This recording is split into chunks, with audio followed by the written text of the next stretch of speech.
Family card দেওয়া হবে, কৃষক কার্ড দেওয়া হবে। আমরা চাই কার্ড দেওয়া হোক, জনগণ সুবিধা পাক, কিন্তু এই কার্ড জনগণ পর্যন্ত পৌঁছাবে তো? 2000 টাকার কার্ড নিতে 1000 টাকা ঘুষ দেওয়া লাগবে না তো?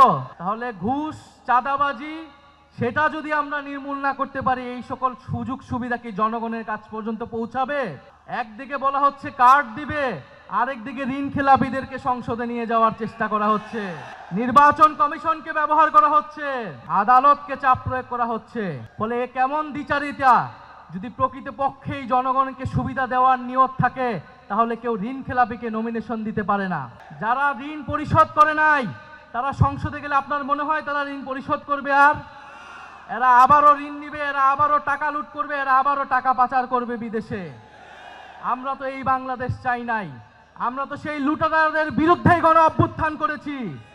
পরে নতুন কোন লুটেরাদের আমরা ক্ষমতায় যেতে দেব না, বাংলাদেশের জনগণ তাদেরকে ক্ষমতায় যেতে দিবে না।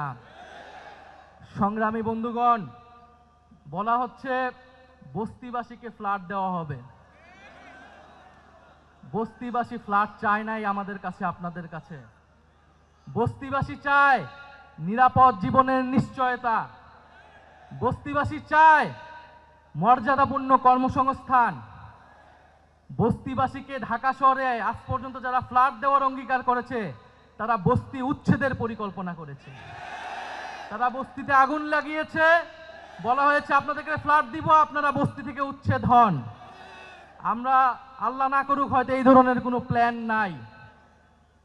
জান্নাতের মালিক আল্লাহ, অবশ্যই মহান সৃষ্টিকর্তা, আর ভোটের মালিক জনগণ। ভোটের মালিক নাগরিক। দেশের মানুষ বুঝে বুঝে যাবে আরো দ্রুতই যে কারা নির্বাচনের আগে প্রতারণা করছে, কারা দেশের মানুষকে ঠকাচ্ছে, কারা সংস্কারের বিরুদ্ধে অবস্থান নিচ্ছে।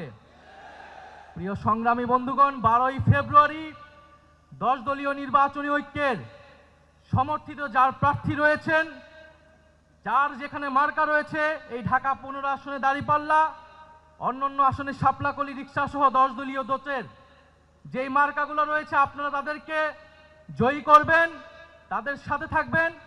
আমরা ঐক্যবদ্ধভাবে বৈষম্যের বিরুদ্ধে, দুর্নীতির বিরুদ্ধে আর ইনসাফের পক্ষে আমরা নতুন বাংলাদেশ গড়ে তুলব।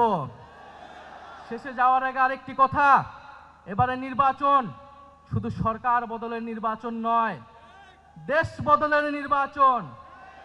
এবারের নির্বাচন ক্ষমতা পরিবর্তনের নির্বাচন নয়, ক্ষমতার কাঠামো পরিবর্তনের নির্বাচন। ফলে নির্বাচনের সাথে আরেকটা গণভোটও আছে। এটা অনেক দল ভুলে যায়, কিন্তু আমরা ভুলি না, জনগণও ভুলবে না। ফলে গণভোটে আমরা কি দিব? গণভোটে পরিবারতন্ত্রকে, দুর্নীতিবাজকে, বৈষম্যকে, আধিপত্যকে, গণভোটে ইনসাফে